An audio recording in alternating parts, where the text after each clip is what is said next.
What happened behind closed doors between Washington and Riyadh may turn out to be one of the biggest geopolitical shocks of the decade. Because according to growing reports from the region, Saudi Arabia, America's most important Arab ally, may have quietly refused parts of a U.S. military operation connected to the Iran war by restricting the use of Saudi airspace. If true, this is not a minor disagreement. This is historic. For decades, the entire American system in the Middle East depended on one assumption. When Washington called, the Gulf monarchies followed. Saudi Arabia was supposed to be the unshakable pillar of American power in the Arab world. Oil, weapons, military bases, intelligence cooperation, all of it tied together into one giant alliance system that survived presidents, wars, revolutions, and oil crises. And now suddenly, even Riyadh appears to be hesitating. That should terrify Washington. Because this is not about an enemy turning against America. It is about allies losing confidence. And honestly, once you look deeper into the Iran war, Saudi Arabia's fear starts making sense. The American and Israeli leadership may have believed they could pressure Iran into collapse. Some people around Netanyahu reportedly pushed ideas that went far beyond military strikes. There were growing discussions about internal fragmentation inside Iran, exploiting ethnic divisions, separatist movements, armed opposition groups. But Saudi Arabia looks at this and sees disaster. Iran is not Libya. Iran is not Syria. Iran is a massive country of around 90 million people sitting directly beside the Gulf. If Iran breaks apart, the entire Middle East explodes with it.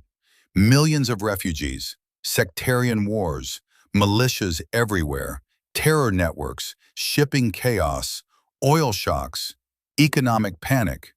And unlike Washington, the Saudis actually have to live in that neighborhood. This is the part many Western analysts still do not understand. Saudi Arabia no longer thinks like it did 20 years ago.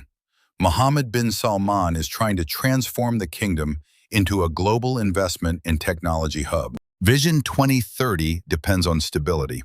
Luxury cities, tourism, AI projects, giant infrastructure plans, none of this survives a permanently burning Gulf region.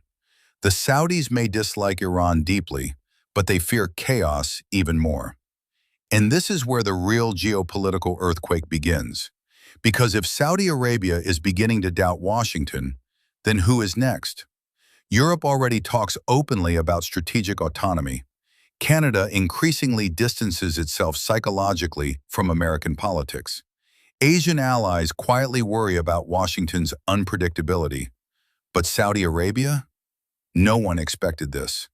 The Gulf monarchies were supposed to be the final loyal core of the American-led Middle East order. Now even they are hedging, opening channels with China, talking to Iran, avoiding direct confrontation, trying to reduce dependence on Washington. And perhaps the most dangerous part for America is this. The United States is still enormously powerful militarily. Nobody doubts that.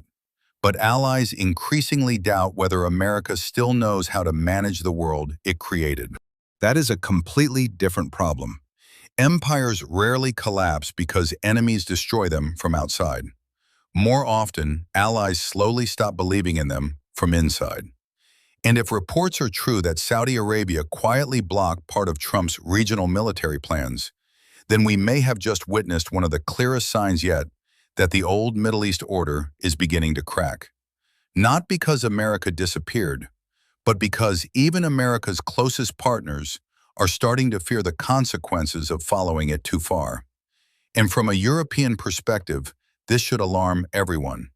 Because if Iran ever truly collapses, Europe will not escape the consequences.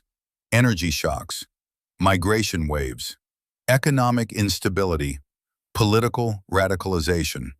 The chaos would not stop in the Gulf. It would arrive in Europe very quickly. That may be exactly what Riyadh now understands better than Washington itself. If you enjoyed this analysis, like the video, subscribe to the channel, and visit westernrelations.com for more geopolitical analysis from a European perspective. Thank you for watching.